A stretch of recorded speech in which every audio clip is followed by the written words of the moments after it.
Hello friends, હું છું માહી. આજે અમે કચ્છ કબરાવ જે મોગલમાનું ધામ આવેલું છે ત્યાં પહોંચી ગયા છીએ. તો વિડીયોના અંત સુધી બના રહેજો, જેથી અમે તમને મોગલમાના દર્શન કરાવીશું તેમજ આજુબાજુના આવેલા વિસ્તાર વિશે તમને જણાવીશું. જો તમે અમારી ચેનલ પર નવા આવ્યા હોય તો અમારી ચેનલને સબસ્ક્રાઈબ કરી વિડીયો કેવું લાગ્યું તે કોમેન્ટ સેક્શન કરી જરૂર બતાવજો. અમે અમારી ગાડી પાર્કિંગ કરીને મંદિર તરફ જઈ રહ્યા છીએ અને આ તમે જોઈ રહ્યા છો દુકાનો, તે અલગ અલગ વેરાયટી અને અલગ અલગ સામાન રાખવામાં આવેલું છે, તમે જોઈ શકો છો. ચાલો તમને અમે દુકાનમાં જઈને જે પહેરવાની વસ્તુ છે અલગ અલગ વેરાયટી તમે બતાવીશું. તો તમે જોઈ શકો છો.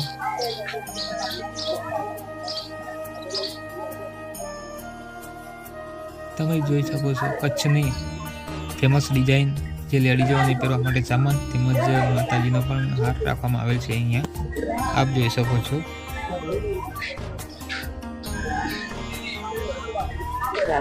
ચાલો આપણે અહીંયાથી આગળ જઈશું.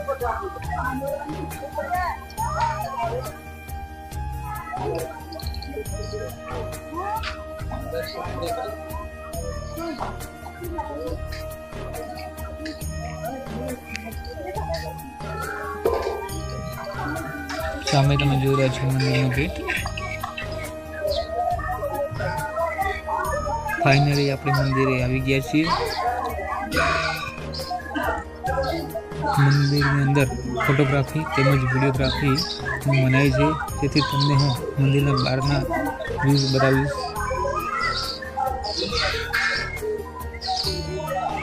મંદિરે આવેલા બધા શ્રદ્ધાળુઓ મંદિરની બહાર રહીને ફોટોગ્રાફી કરી રહ્યા છે.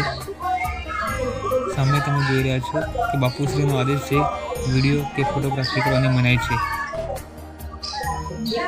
આ મંદિરની ખાસિયત એમ છે કે કોઈ પણ પ્રકારનું દાન લેવામાં આવતું નથી.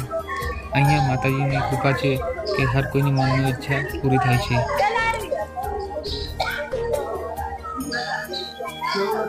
અહીંયા પૈસા કે ચાંદીની રાખેલી બાધા હોય તો બાપુશ્રીનો કોન્ટેક્ટ કરી આપણી બાધા પૂરી કર્યા બાદ આપણને બાપુજી પૈસો રૂપિયો કે 10 રૂપિયા જે તેમની ઈચ્છાથી ઉમેરીને રિટર્ન આપે છે. એ પૈસા આપણે આપણા ભાણેજ કે ભાઈ બહેનને આપવાના હોય છે. એ પૈસા આપણે ખર્ચ કરી શકતા નથી, આપણો કોઈ અધિકાર હોતો નથી એ પૈસામાં.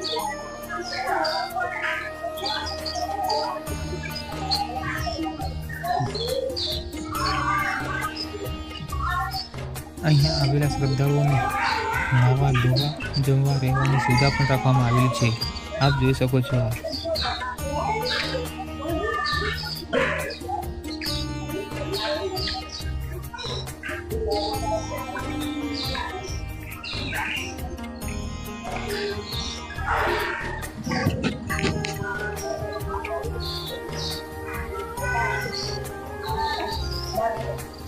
અહીંયા ગાડી પાર્કિંગની જગ્યા પણ સરસ રાખવામાં આવેલી છે, આપ જોઈ શકો છો.